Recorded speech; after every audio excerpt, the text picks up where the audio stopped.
প্রিয় দর্শকবৃন্দ, আসসালামু আলাইকুম। আমি আতার রহমান সুজন। আমি এখন কোথায় আছি সেটা আগে বলবো না। দেখেন, আমি এখন ফলের রাজ্যে আছি। এটা মনে হচ্ছে বিদেশ, কিন্তু আসলে বিদেশ না, এটা আমাদের দেশ। দিনাজপুরের ঘোড়াঘাটের নীতিশার মোড়ের বদরুল আলম ভুলু ভাই নামে এক ব্যক্তি আছে। উনি এই কমলা চাষে উৎসাহিত হয়ে উনি চাষ করেছেন। উনার প্রায় 200টা এরকম কমলা গাছ আছে।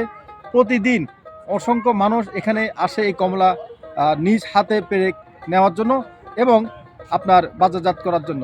তো চলুন আজকে আমরা বদরুল আলম ভাইয়ের মুখেই সরাসরি শুনবো উনার এই উদ্যোগটা। বিসমিল্লাহির রহমানির রহিম। আমি বদরুল আলম বুলু, এই গার্ডেনার আমি তৈরি করেছি। এটা আমি 3.5 বছর আগে 2021 সালের অগস্টে আমি 250 গাছ নিয়ে 1 একর জায়গা রোপণ করেছি। আমার বাগানে ভুটানি কমলা, দার্জিলিং কমলা আর হচ্ছে চায়না কমলা দিয়ে আমি শুরু করি। তো এবার ডিসেম্বর থেকে আমি প্রথম কমলা হারভেস্টটা শুরু করছি। তো আপনারা দেখছেন কি সুন্দর কমলা আমার ধরছে, অসংখ্য কমলা। আমি এগুলো আসলে অর্গানিক ভাবে চাষাবাদ করেছি। এই যে যার ইয়ে আছে, অনেকে বলে যে অর্গানিক বাগান, কিন্তু আসলে আমার প্রতি গাছে এগুলো অর্গানিক এরিয়া আছে। তো আমার এই কমলাগুলো অনেক সুমিষ্টি, অনেক সুন্দর। এই যে আমি ইয়ে করবো, দেখাবো আপনাদেরকে, যেহেতু পাকা কষ্ট আমরা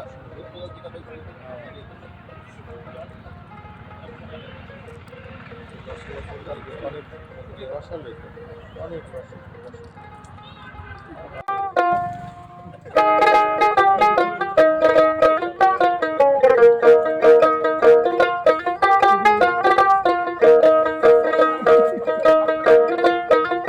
বুলু ভাইয়ের বাগান, কমলা বাগানে আসছি, নিতাশা মোড়, ঘোড়াঘাট।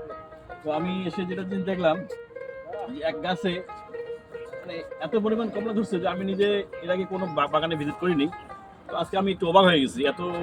উনি ওনার কাছে শোনা হলো উনি মোটামুটি কমলা দীর্ঘদিন থেকে 3 বছর 3.5 বছর থেকে পরিচর্যা করতেছে।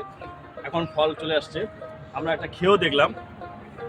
আল্লাহর রহমতে অনেক সুস্বাদু। আমাদের দেশে এত ভালো কমলা হতে পারে আসলে আমার এর আগে অভিজ্ঞতা ছিল না।